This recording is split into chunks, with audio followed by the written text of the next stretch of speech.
This is Newcap News with Nerman Isab. Good evening and thank you for joining us.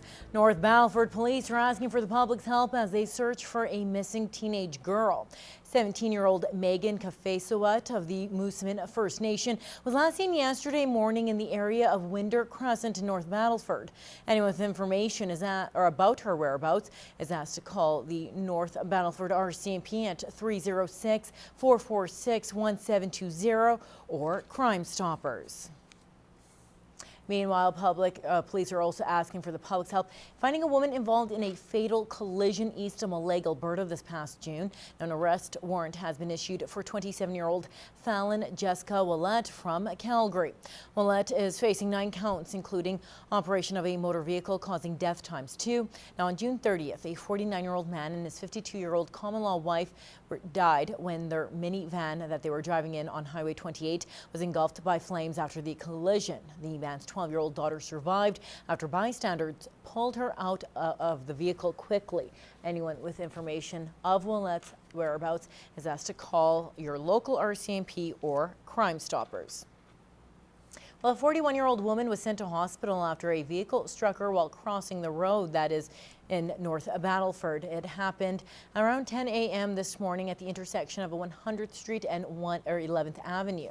The woman was crossing 100th Street when the vehicle turning north from 11th Avenue struck her.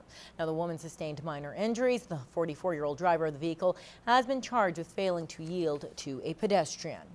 Well, nearly $24,000 worth of coiled steel was allegedly stolen from the 6600th block of 63rd Street in Lloydminster yesterday.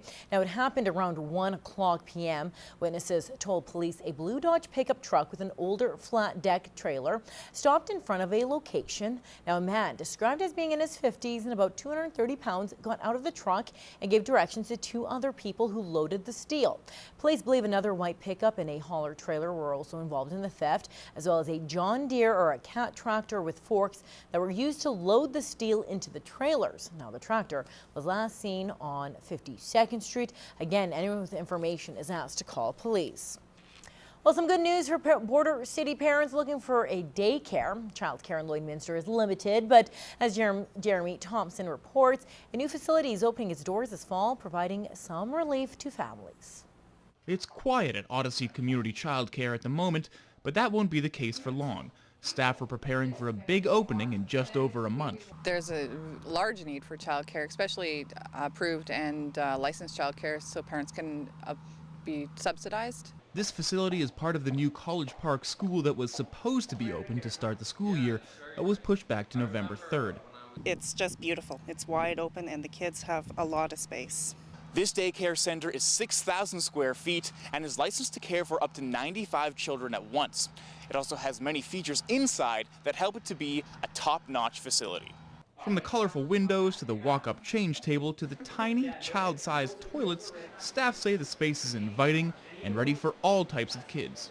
We are 100% inclusive, so we will accept any child, any needs, whatever is necessary. The daycare will also include a sensory room for the children that need it. Sometimes children just need a time to calm down, or they have special needs, and so that can vary from just, sitting in the corner reading or deep pressure, playing balls. It depends on the child and each individual need. Parents can expect to pay anywhere from $650 to $1,100 a month for the daycare service, depending on the hours needed.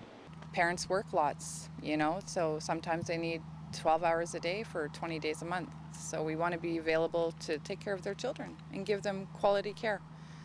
Jeremy Thompson, Newcap News.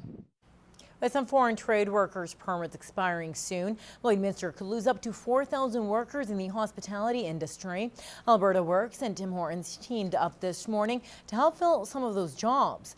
Alberta Works held a hiring event today to attract new workers.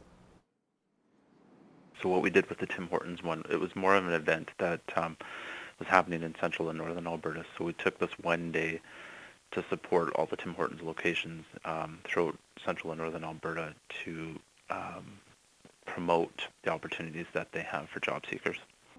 Now, with plenty of positions opening up soon, Tim Hortons and other service jobs need to get local employees to fill the holes. We do promote the hiring of Albertans and Canadians, and that's what we're trying to do by doing these on-site job fairs. Now, while our cameras were there, no one showed up to the event, but Alberta Works and Tim Hortons are still working together to get the positions filled.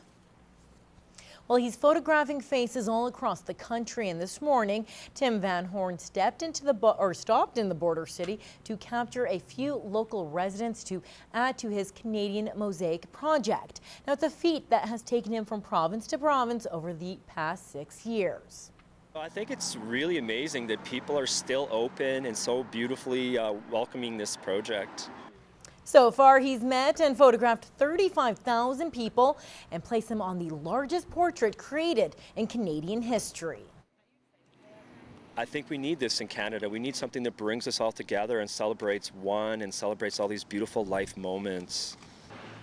Now, his plan is to have the mosaic completed by 2017.